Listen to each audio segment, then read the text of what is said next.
Committee on Local Governments, Elections, and Pensions to order. Matt, would you please call the roll? Senators Black, Here. Henderson, here. Beck, here. Bratton, here. Berger, here. Crawford, here. Nicola, here. Nuremberg. Okay, we do have a quorum. Before we begin my motion on executive session, if there's anybody been listening in, we had a little delay here in the building and had to leave and come back. That's why we're a little late getting started. So with that announcement, folks, I move we go into executive session. Do I have a second? Second. We do have a second. All those in favor say aye. Aye. All those opposed, same sign. We are in executive session. I move to bring up Senate Bill 33. Do I have a second? I do have a second. Senate Bill 33 was heard on January the 27th. Okay. I go straight to Senate sub. Does anybody have any discussion before I ask for the Senate Committee sub? Okay. I have a Senate Committee substitute ending in .06C, which was distributed last week, and I move for its adoption. Do I have a second? I have a second. With that discussion, Senator Beck, would you like to explain your portion of Senate Bill 33 that we listened to on January 27th? Thank you, Mr. Chair. Yeah, Senate Bill 33 is my language to include the 5 counties that we talked about that currently cannot levy a sales tax for emergency services, and to reduce their property tax by 50%. This has to go to a vote of the people, so it just doesn't automatically happen. So each fire district or ambulance district would have to go to a vote of the people to get the sales tax, and that's what this bill does. So. Thank you. And if you want to know the 5 counties, just so everybody knows, it's St. Louis County, St. Charles County, Clay, Platte, and Greene. Thank you, Senator. I want to add to the discussion, part of the things that have been added on the Senate Committee substitute includes the membership of State Advisory Council. And we know that bill's been around. It's Senate Bill 270 that I have filed in the past, and that lays out who puts people on this advisory council, takes it away from the governor and puts it in DHSS, if I remember correctly. And then it states what that person must represent, and it's been work that's gone on with the first responder community in trying to come up with a plan to be able to keep that council running. That council does all kinds of advice, including hopefully helping our insurance rates once in a while. Wayfair piece, the bill includes a portion that would allow ambulance districts to put in front of the voters the ability to collect the Wayfair tax for our ambulance districts. Primarily, most of us sitting at least up here know where I represent. We have quite a few ambulance districts in rural part of the state. You know, they go into different counties, et cetera, and the way they're funded can be through sales tax at this point. And because of my wife and all the Amazon packages, we're not receiving that supplement. Hopefully she's not listening, tired of burning the cardboard. This would allow those ambulance districts to be able to gather that, okay?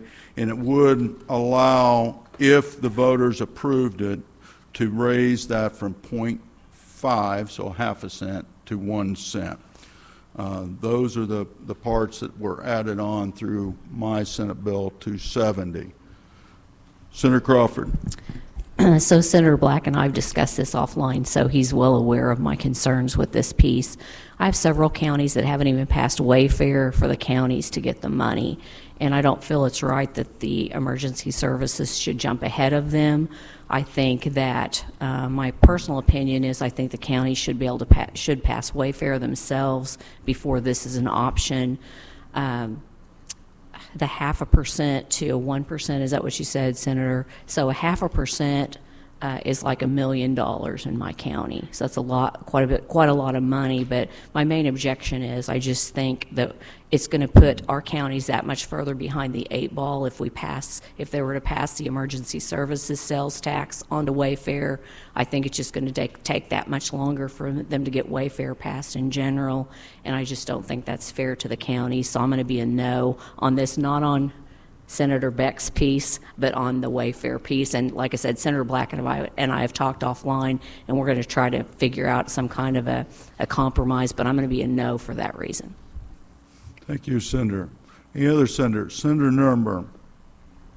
Thank you, Mr. Chairman. I have an amendment, and it has been distributed. Ends with .01S. Everybody should have a copy of it. Okay. Did everybody hear that? Senator Nuremberg is providing us amendment to the Senate Committee substitute. Would you move for its adoption? Let's get a second. I move for the adoption. And I move for its adoption. Second.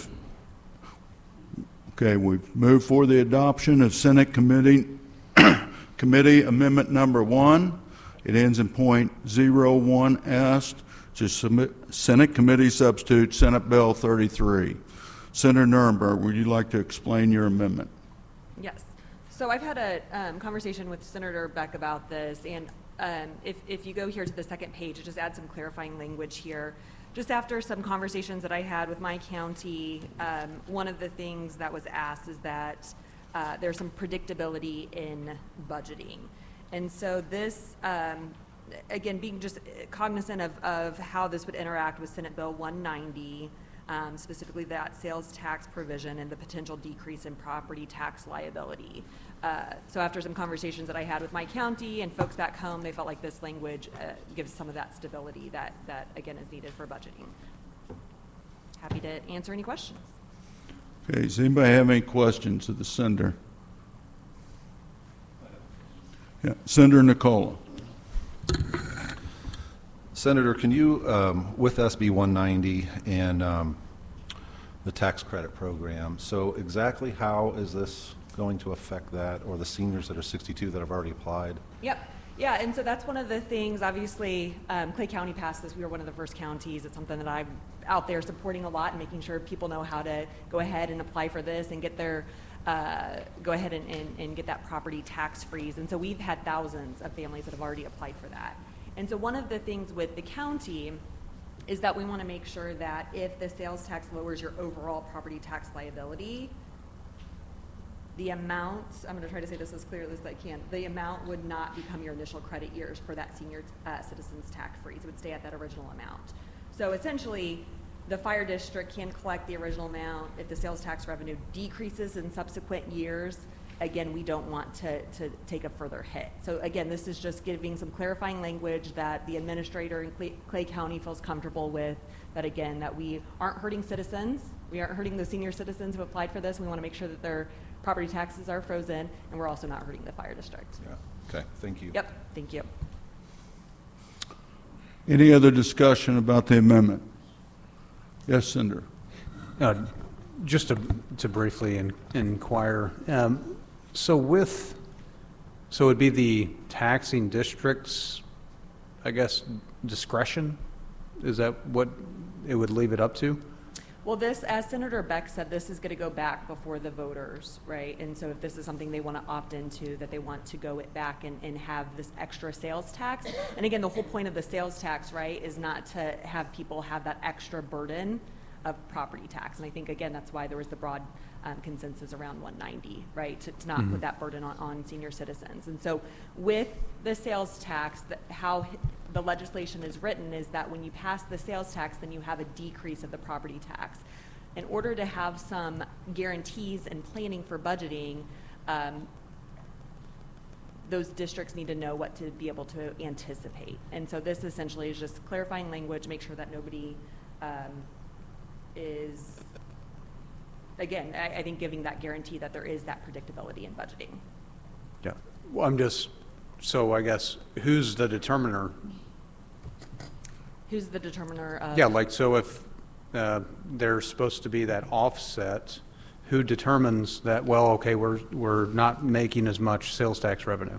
So I think after each year, if I understand this correctly, and I'm going to ask Senator Beck to jump in if needed. Yeah, I'm not trying to put you on the spot. No, I'm no, just no, trying to walk this through. Yeah, I know it's a little bit, I've spent more time on this than I So- would have liked. Or I can talk with quite Senator, frankly. but, well, this is But- just a good conversation, so. Yeah, and one of the fears, I think, is right now having a lot of counties, especially in an area like mine, where there are a lot of seniors opting in, which is, I think, a very good thing, is having some fears of how this could actually go back and negatively impact folks in terms of future planning.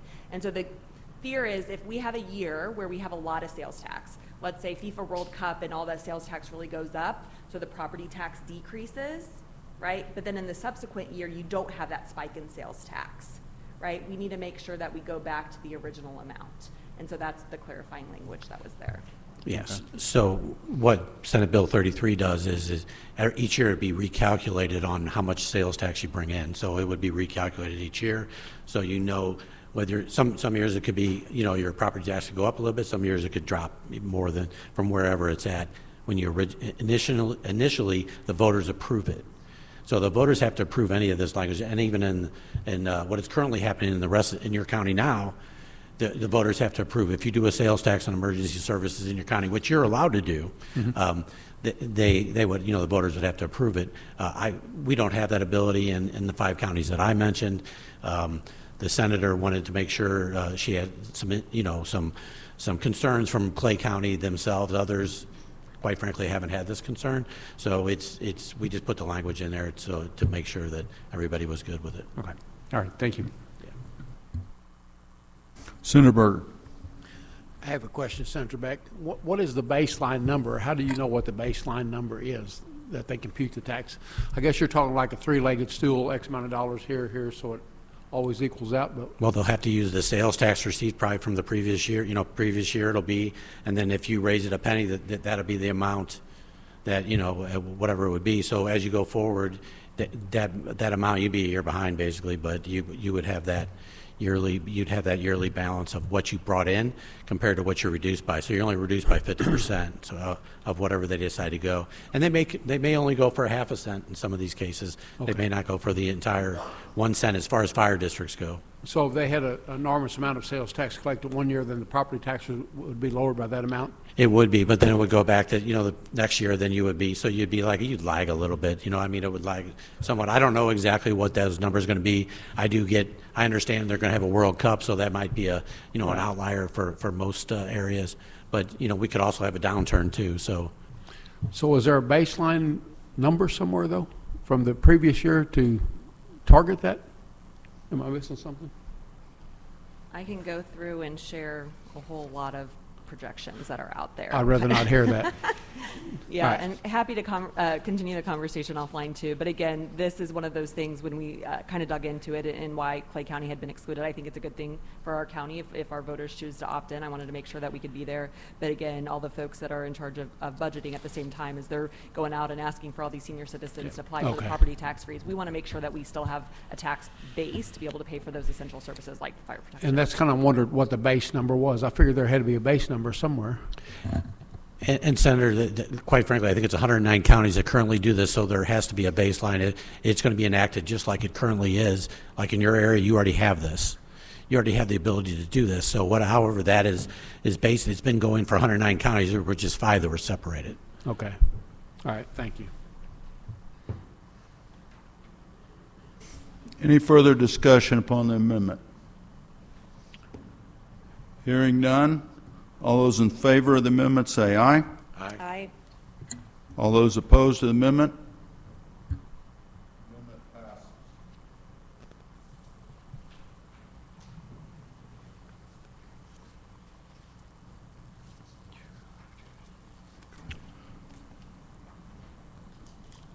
I move that we adopt Senate Committee Substitute for Senate Bill 33 as amended. All those in favor say aye. Aye. All those opposed, same sign. Motion carries. Now I move that we do pass Senate Committee Substitute for Senate Bill 33 as amended. Matt, would you please? Oh, do I have a second? Second. Matt, would you please call the roll? Senators Black. Henderson. Beck. Aye. Bratton. Berger. Crawford. No. Nicola. Nuremberg. I vote is 7-1. We do pass Senate Committee Substitute, Senate Bill 33 as amended. I move that we leave executive session and return to open session. Do I have a second? Second. All those in favor say aye. Aye. Anyone opposed, same sign. Okay. We're going into our open session, and we're going to start with Senator Berger and Senate Bill 240. Senator Berger, please begin when you are ready. Good afternoon, Chairman Black, members of the committee. For the record, Senator Jamie Berger, representing the 27th District, which is Scott, Cape, Perry, Baldinger, Madison, Iron, and Reynolds counties. Thank you for the opportunity to present Senate Bill 240. Missouri has 19 regional planning commissions created by the Missouri legislators and governed by local officials in 1966 is when it was created. They provide regional planning and coordination services to their member and local jurisdictions. They also serve as a primary regional mechanism in the administration of a variety of key federal and state programs. Currently, state funds for the East-West Gateway Council, Coordinating Council, and for the Missouri Mid-America Regional Council are not to exceed $65,000, and state funds for other regional planning commissions shall not exceed $25,000. SB40 would change the sums to $130,000 and $50,000 respectively. SB240 would remove the RPCs of Show Me, Missouri Valley, Ozark Gateway, ABCD, and Lakes County while adding Harry S. Truman, Missouri, Kansas, Pioneers Trails, and Southwest Missouri. Finally, this act provides that beginning July 2026, the maximum grant amount for each RPC shall be adjusted with the Consumer Price Index, since there hasn't been a change since 1966. One thing I can kind of speak on too, I spent 18 years as part of the Scott County Commission. We use the Boot Hill Regional Planning Commission for everything that we did. Mitigation in the event of storms, recovery money. Also, they were part of our big economic development team when we had things going on to prospective clients moving into Scott County. So they were very vital to us. And if you look at smaller third-class counties, fourth-class counties, they use the regional planning commissions a lot, and we pay dues to them as a county and also some of our cities in our counties. They've been very beneficial for us, and I think this would give them an adjustment, so needed adjustment in the funds, and this is grant opportunities up to that amount. It's not guaranteed. It's just be able to go to that amount. And I'd be happy to answer any questions, and I have some witnesses who can provide some more detailed information if there's detailed questions. Thank you. Does anybody have any questions? Senator Crawford. Thank you, Mr. Chair. Senator, I've been contacted by the Southwest Missouri RPC, and they are really wanting to be in that other category instead of they're wanting to be moved up into the higher category. Do you have any thoughts on that? They just contacted me over the weekend, and I was just curious what your thoughts were. I think that would probably be okay, and there's somebody that's going to testify to that effect also coming up here, but yes, I've been made aware of that too. Okay, perfect. Thank you. Thank you. Any other questions of the senator? Yes, Senator Nicola. Thank you, Mr. Chairman. Thank you, Senator. Can you just simplify your purpose for increasing this? It hasn't been adjusted since 1966, kind of since the conception, and it's up to, it's not a guaranteed, it's not in the budget to raise that. They would have the ability to for these grant opportunities, actually to just give them some more funding, because like in the Boot Hill Regional Planning Commission, I can't speak on the other ones because I haven't had any involvement with them. We struggle with money and keeping staff, and this would just give them the opportunity, and it's not a great increase considering it's been close to 60 years. Yeah, and you said that in your district or your county that you use these regional councils quite often. We use them for everything, honestly, everything. Yeah. every grant opportunity, every mitigation, working with federal and state partners, they're very vital for us. And Yeah. they've been able to deliver a lot of things for Scott County. Okay. I know in our county, we have a pretty big one as well, and I'm not typically a fan of these expanding regional government. So I'm very wary of this whole thing. Would you possibly be open to an amendment just to ban any ESG being used in these regional governments? That would be something I would think about. Okay. We could talk offline about Yeah. those things too. But they're vital for our interest in our smaller third-class counties. Yeah, I appreciate it. Thank you, Senator. Yes, sir. Any other questions? No. How many people do I have going to testify in favor? Raise their hand. Opposed?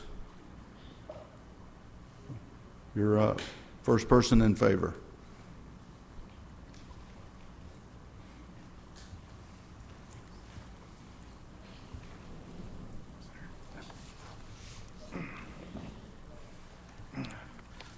Chairman Black and the esteemed members of the Local Government Committee. My name is Jeremy Tanz. I am the Executive Director of the Southeast Missouri Regional Planning Commission. Our office is located in Perryville, Missouri, and we serve the 7 counties of Bollinger, Cape Girardeau, Iron, Madison, Perry, St. Francis, and St. Genevieve. I also is currently serving as the President of the Missouri Association of Council of Governments, or MACOG, which is the statewide association of the regional planning commissions and COGs. As Senator Berger said, there are 19 planning commissions in Missouri, serve all 114 counties and the city of St. Louis.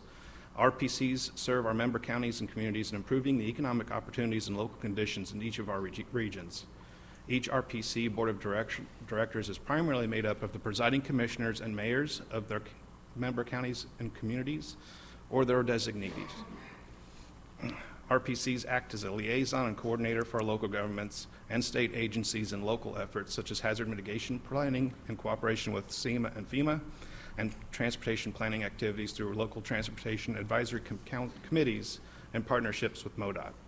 Additionally, RPCs serve as local administrators for the 9 regional Homeland Security districts to coordinate funding through SEMA for emergency management and response needs of local jurisdictions.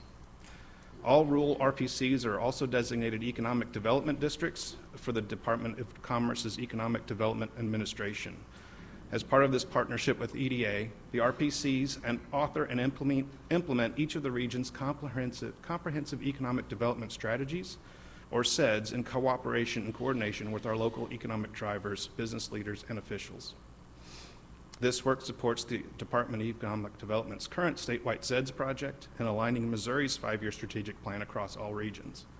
In addition to statewide and federal coordination projects, all RPCs across our state offer specialized economic development and planning services to their local governments and citizens as determined by the need, direction of their board of directors, especially to those that otherwise do not have the capacity, either in personnel or capital, to carry out those activities on their own.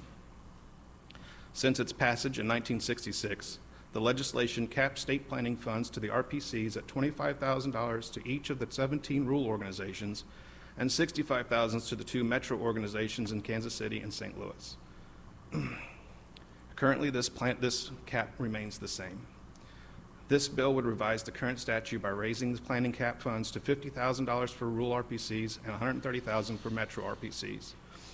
As is the case now, the actual annual awards would be subject to the appropriation process and determined each year by the legislature and the governor.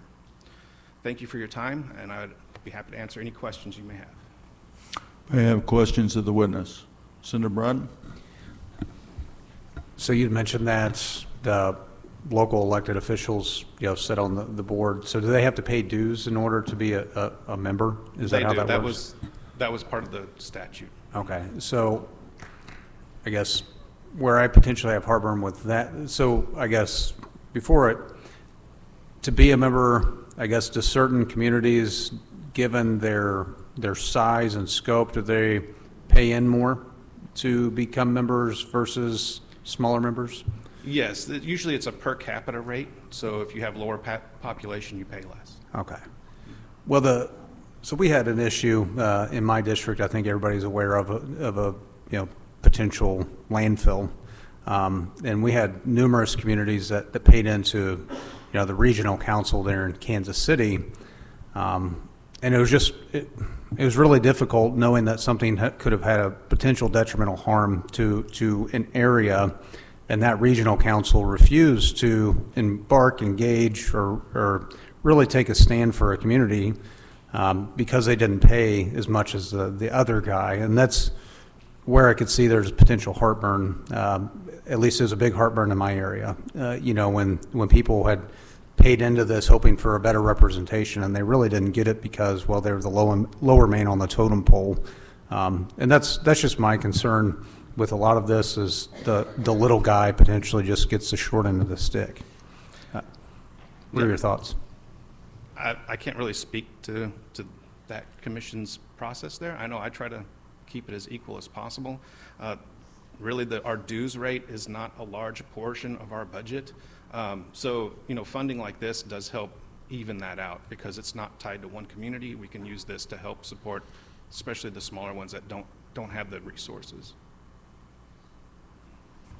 Any other questions? Thank you, sir, very much. Another person to testify in favor.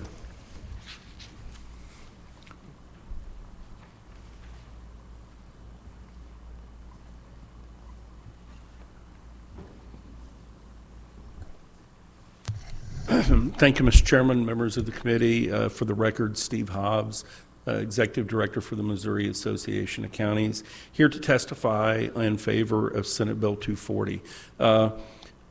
Much like Senator Berger put on his other hat of 18 years at the Scott County Commission, in a former life I was presiding commissioner of the Audrain County Commission and was a member of the Mark Twain Regional Planning Commission.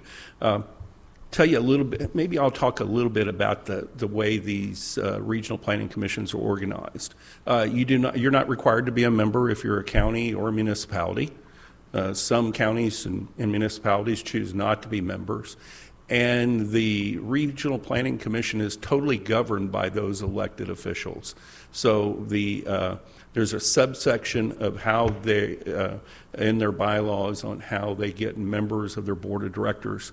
So it is elected officials or their designees from the cities that are appointed and make those decisions on what they support, what they don't support, what efforts they go down. They hire staff, very integral in grant writing opportunities for counties, doing your 5-year mitigation plan with FEMA, all the different things, especially in rural counties where they just don't have the staff and resources to do that.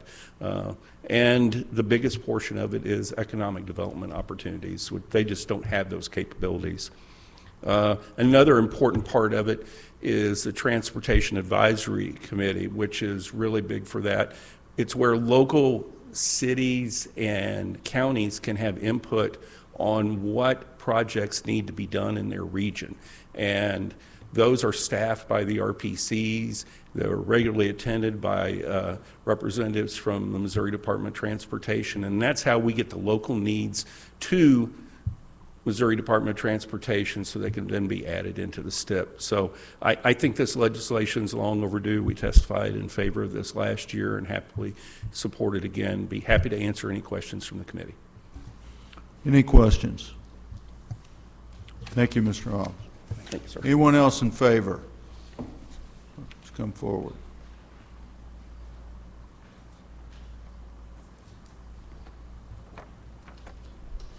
Good afternoon, Chairman, members of the committee. My name is Laura Holloway. I'm with the Missouri Municipal League, also here to speak in support of Senate Bill 240. It just helps our smaller communities and really all of our communities with the projects that they're working on, and we appreciate this bill. And I'm happy to help with any questions. Thank you, Ms. Holloway. Any questions? No, thank you very much. Thank you. Is there anybody else testify in favor? Anyone in opposition? Anyone informational purposes only? Any closing comments, Senator Berger? The only thing I have to say is the TAC committee is such a big thing for these planning commissions. You know, we as commissioners descend upon Dexter, Missouri, where the Boot Hill Regional is housed, and that's how we determine what is the most important transportation thing that we have in our 6-county area, which is a big thing, and it kind of gets us going in one direction. So planning commissions are very vital to our interest. Thank you. Thank you, Senator Berger. Now we're going to go next on the list is Senate Bill 182, Senator Crawford. Please begin when you're ready.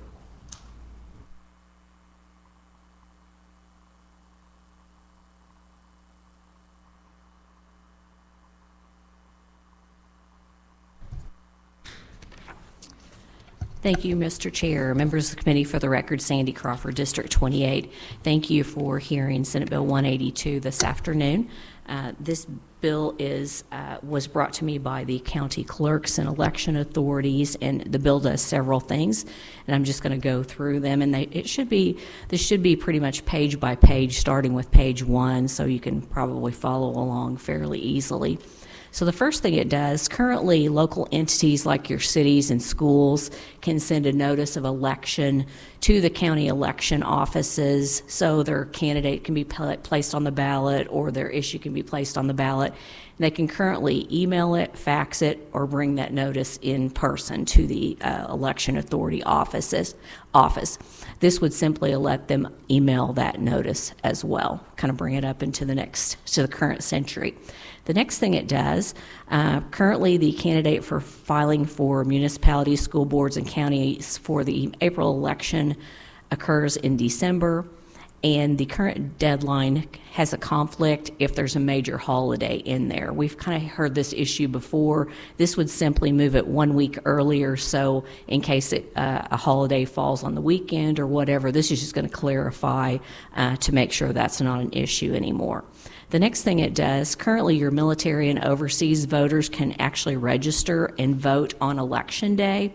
And they actually can do that at the polling place now, but we feel like it makes more sense for them to actually have to come into the election authority's office to do that, and so this would move it to that office rather than at the polling place. I think it's more secure, and I think that's a good idea. The next thing, currently voters with a permanent disability can apply to be put on a permanent absentee list that will allow the election authority to mail them an application before each election. And there's a great area about the confidentiality of this list, and this would clarify that that list is confidential. The next thing is dealing with provisional ballots. Currently, the law is unclear whether voters can cast a last resort provisional ballot if there's an issue with their voter registration during a local election, even though they can cast a provisional ballot in a state or federal election. And this will just clear that up. Also, it will make it more clear. The next thing it does is dealing with write-in candidates, and we had this issue in my county last November, so I am kind of aware of this issue happening. So currently, if there's a race on a ballot and a candidate has filed for the race, a write-in candidate has to file a declaration with the county election authority in order for the votes to count for them. But if there's no candidate at all, like for instance, we had nobody ran for surveyor in our county, and our current surveyor was going to retire, so that's what happened in the last election with us. Nobody filed. So consequently, 1,100 write-in votes were cast. There were 100 to 200 different names. This was a disaster for the county clerk. And so this would clarify that if you want to be a write-in candidate, you can be, but you simply need to file a declaration ahead of time saying that you are indeed a candidate. And I think that's, like I said, firsthand knowledge of that. And then the last thing this bill has in it is it includes Senator Berger's Senate Bill 84 that we've already heard and voted out of this committee, and it's currently on the Senate calendar. And I'll be happy to answer any questions, but I do believe I have some election authorities here who are the real experts, and they can probably answer better than I can. Any questions, Senator? Senator Bratton. Well, I just wanted to thank you for the moving the filing deadlines. I know with school board, this is a big one because they're closed for a Christmas break, and so there's a lot of issues with trying to staff to make sure that people can get in there and do that. So I think it's just smart to move that back, making sure that they're able to fully staff. And that way, if somebody does want to file somebody's going to be there. So I think this just makes sense. So thank you. Any other questions as sender? Raise your hand if you're testifying in favor. Opposed? Okay, first in favor. Sounds like we're going to go in favor, in favor, in favor.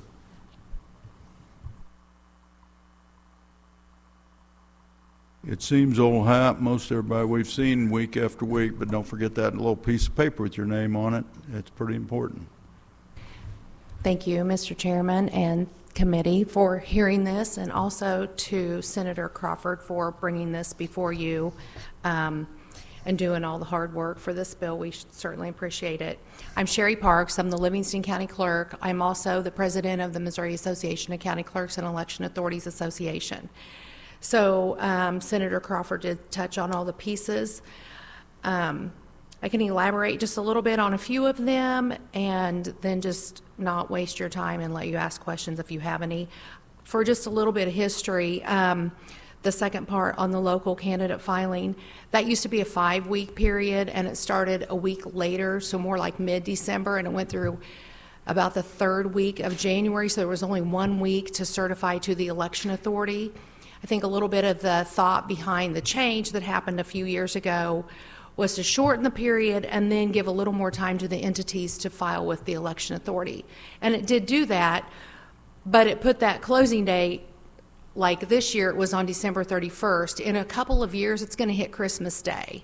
So also, as was pointed out, the school breaks, the school staff are not there to take care of this, and then other people leave too. Cities might close on New Year's Eve. Of course, everybody's closed on Christmas Day. So that is really just a common sense kind of change to make. The military and interstate voters, that the law would currently allow them to make this change on Election Day.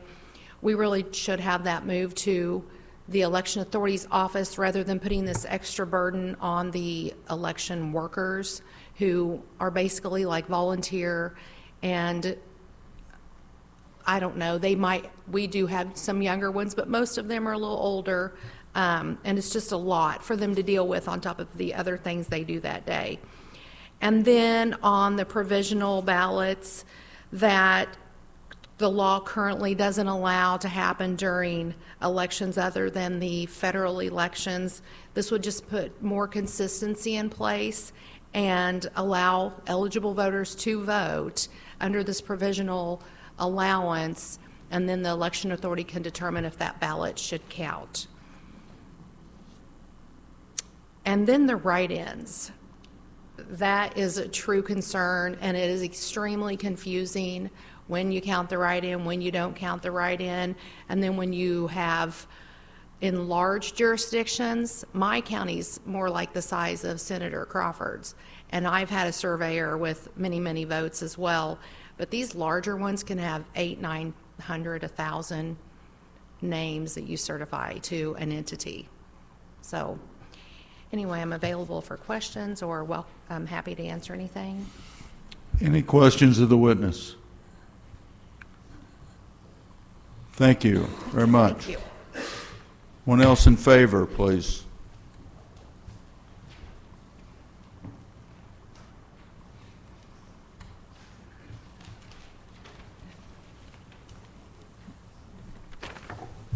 Good afternoon, Mr. Chairman, members of the committee. Richard Sheets, Executive Director of the Missouri Municipal League, and we want to go on record in favor of House Senate Bill 182. Really, it's an important bill. The filing date we've been working on for a couple of years, and it really is going to make a real difference. But also the write-in, the changes to the write-in. You know, we don't have the same problem we had in Dallas when we had 11,000, but a lot of our cities, we have write-ins, and it'd be multiple write-ins at the last minute. This would just really, I think, smooth out that process, and it would be a real help. So we will really support this bill, and I'll try to answer any questions if I can. Any questions of the witness? Thank you. Thank you. Anyone else in favor?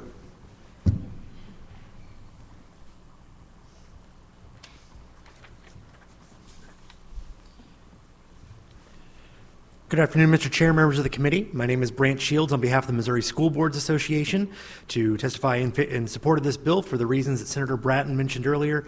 It moves the filing deadline outside of the normal Christmas break to a time when things are more normally staffed. Any questions of the witness? Thank you. Thank you. Anyone else in favor?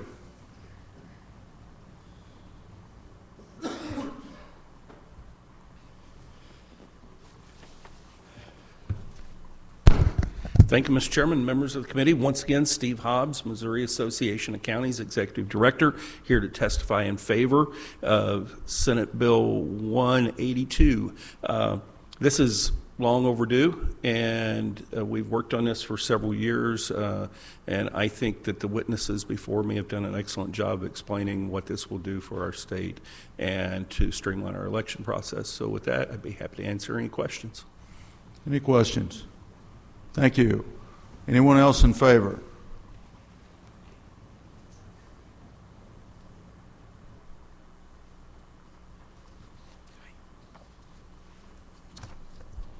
Good afternoon. Hello. Thank you, Chairman Black and members of the committee. My name is Marilyn McLeod. I'm here representing the League of Women Voters of Missouri. Anything that makes voting easier for our citizens is a good thing, and we applaud that. And also a priority this year and for several years is the protection of election workers, and we're really pleased to see that, and thanks Senator Crawford for bringing this bill forward. Also, there are some other provisions which are really positive, which we support. Primarily the protection of election workers, but also protecting the names of people with disabilities, that their list is not given out in any public forum, and the allowance of the provisional ballots at all the elections. If I may ask a question, and I apologize in advance for my ignorance on this, when we share information as members of the League of Women Voters, we share information with people about the voting process. And one of the things was about the provisional ballot, that people could vote a provisional ballot if they did, for example, not have the proper ID. But there was an exception for the 2 weeks of no excuse absentee voting, that it was not possible to use a provisional ballot during that time period. And I stand corrected if that is not accurate. That was in place, that's how it was. And so I don't know if this bill would cover that. Maybe some of the election authorities could confirm or deny what I said. You know, I just recall that was a problem, because we would say to people, well, if you don't have your ID, you can do a provisional ballot, but only on election day. And so if that's not clarified, if I'm incorrect, I apologize in advance, but anything that will make the process go smoother for our citizens, we support, and we stand in support of this. I saw the heads in the back that are more experts on this going back and forth, so hopefully you get an answer today and they can share it with us as well. Okay? Right. Thank you. Any other questions? Right. Thank you very much. Thank you. Anyone else testify in favor?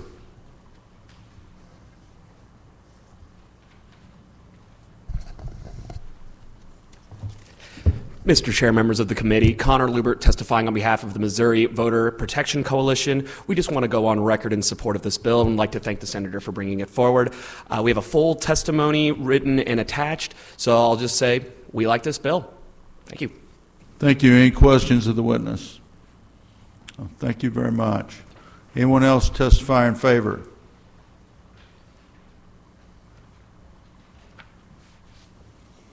Good afternoon, Mr. Chairman. Jackie Barget, registered lobbyist here on behalf of Secure Democracy, which is a national election integrity organization. We also just want to go on record in support of the legislation and thank Senator Crawford for introducing it. Thank you. Any questions of the witness? Thank you. Anyone else in favor?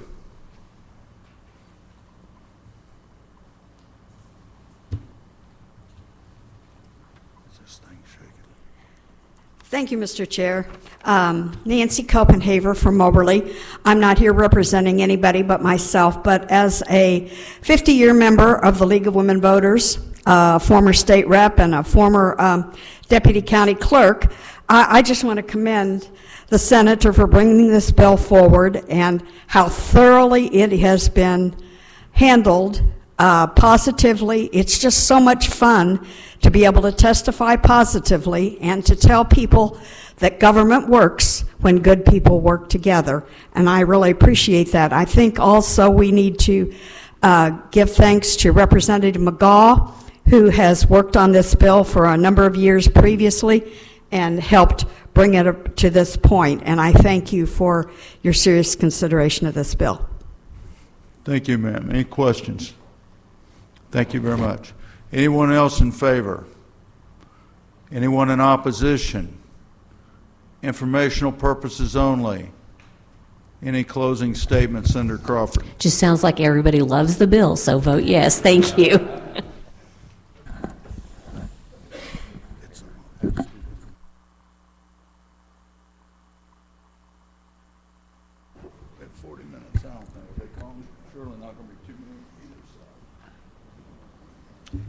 Okay, next up will be Senate Bill 217 of Senator Black. Senator Black, proceed when you're ready, please.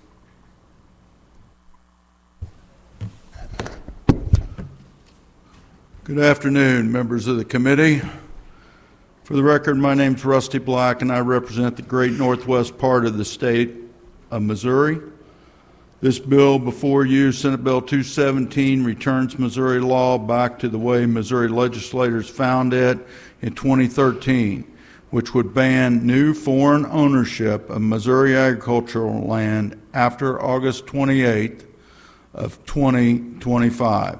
Since its enactment in 2013, this law has divided the agriculture community and it's caused a distrust between the people and their government. With that said, very few foreign investors have used the law, purchased agricultural land, because for the most part, 111 out of 114 counties prohibit foreign companies and not domestic from purchasing farmland. Companies. Now, this is simple once you figure it out.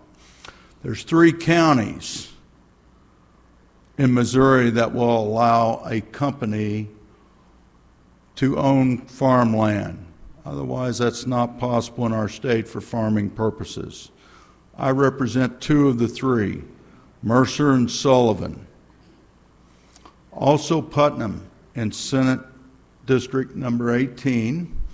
And then I had somebody say, well, what about where you grew up at? Yeah, because one company bought out land owned by Continental. There are facilities in Gentry as well as a little bit in DeKalb that were bought. Those counties were not part of the original law, but because X company bought Y company, then it ended up in those counties. For these reasons, I respectfully ask that you support Senate Bill 217 and put Missouri's ban on foreign ownership back in place. Is there any questions? Questions for the senator? Senator Bratton. Thank you, Senator, for this bill. Is this is the zero, correct? The move to zero, not the 0.5%. It would not be divesting anybody, but yes, it's go back to zero, what it was before 2013 when we were looking at expanding another ag industry, not the swine industry. Okay, so this is the bill that you and I we had hashed out and worked out and got through this body, what, 2 years ago? Yeah. Don't bring up, Senator Bratton, the fact that I had 3 words in that shouldn't be in there and caused all heck to break loose. It was something else, but thank you, Senator, for bringing this up. Thank you. Other questions? Senator Nicola. Thank you, Senator. I have a question, and specifically on page 6. And so, like Senator Bratton just said, it goes back to 0%, correct? The foreign ownership, but there is no divesting. But this appears to be a non-farming exclusion section here, beginning in line 19. As used in this section, the term non-farming includes, but it's not limited to, the conducting an active operation of research or experimentation for the purpose of developing or improving any type of agricultural practice, tool, device, or implement, or animal health research, animal nutrition research, raising genetic traits that are used for human or animal research, or animals raised for exhibition. So are these exclusions so foreign companies can buy our land for these purposes? Is that what this is saying? If they're doing research, the answer is yes. And there's no cap on that, correct? That would be correct, as So- long as it's for research purposes. Okay, so any foreign entity, China, Iran, doesn't matter, can buy our That would be property? correct, the way you're reading it. Okay, yes. thank you very much, appreciate that, Senator. Other questions? Seeing none. So anybody in, we're going to start with those in support and then those opposed. So anybody in support, please come forward. Begin when you're ready.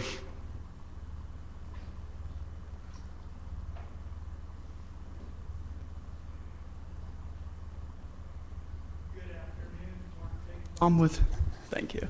Good afternoon. Mark Feigenbaum with Missouri Farm Bureau testifying in support of SB17. We have long-standing member-adopted policy on reducing foreign ownership of agricultural land, as well as newly adopted policy on exemptions for research. Questions? Senator Bratton. So newly adopted, but previously you were, I thought the whole organization was against any foreign ownership at any point for any land whatsoever in Missouri. So this has recently changed. Currently, there's a lot of companies that sell seed and chemicals that are necessary in ag production in the state, and so we don't want to hinder the ability to conduct this research specific to Missouri's environment. So it would be more difficult for these products to be tested in other states and grow here. Okay, all right, thank you. Any other questions for this witness? Seeing none, thank you very much. Anybody in opposition?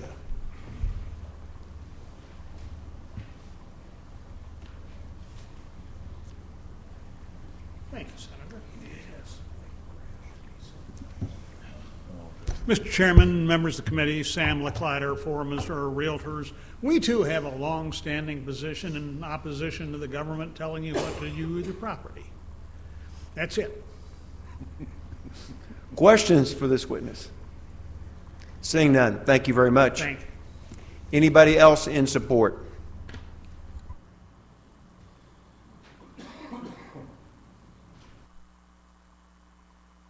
And please make sure you have your forms when you come in and turn those in, please.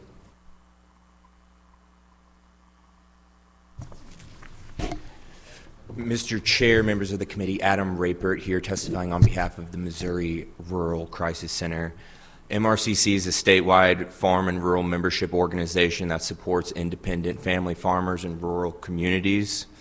We are against multinational and foreign corporate control of our farms, food, and land simply because we believe Missourians want the decision made about their food to be made by the consumers and family farmers living on the land, not by foreign corporate executives in boardrooms overseas. We've supported this legislation and similar bills like this over the past years, and we look forward to continuing to support these bills until we can get something across the finish line. Thank you. Look forward to answering any questions. Any questions? Seeing none, thank you very much. Anybody else in opposition? Seeing none, anybody else in support?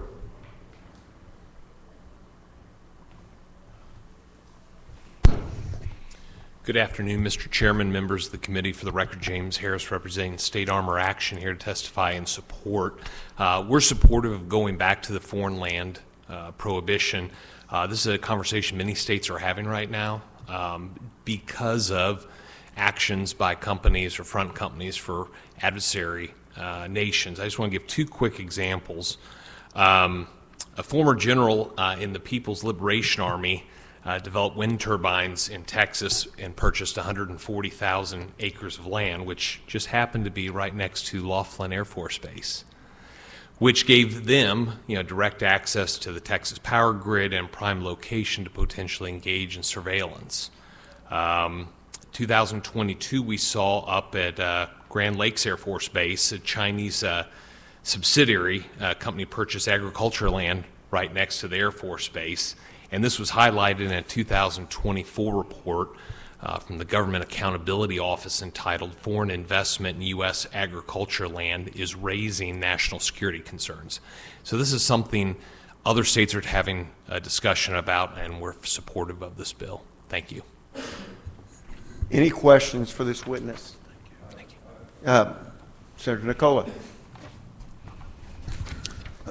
So, I mean, I've heard the 0% of foreign ownership, and I completely agree with that, but from my understanding of this bill, it really isn't 0% because foreign companies, as the senator said, can buy up as much of our land as they want as long as they're doing it for research purposes. Is that correct? I believe that is my reading of the bill. So then it's really not 0%. Well, I think that'll probably be up to the bill sponsor and the committee. You know, as this conversation's transpired over the last few years, it gets a little complicated when you start defining what is a foreign corporation.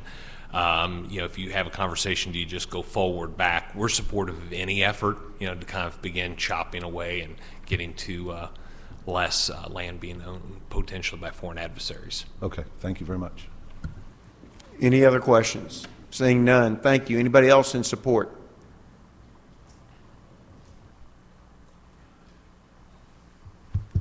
Thank you, Mr. Chairman. Neil English on behalf of State Shield. We're a nationwide non-for-profit that is raising awareness of these foreign adversarial countries penetrating our states many times for nefarious reasons. We believe that there's not many reasons why a foreign company would want to own land in America, usually for nefarious reasons. Any questions for this witness? Seeing none, thank you very much. Anybody else in support? Anybody else in support? Anybody for informational purposes only? Seeing none, Senator Black, you're recognized to close. Closed. Thank you, Senator. Now you can adjourn us. I make a motion that the Committee on Local Government adjourn. Do I need to have a second? All those in favor? And the committee is adjourned.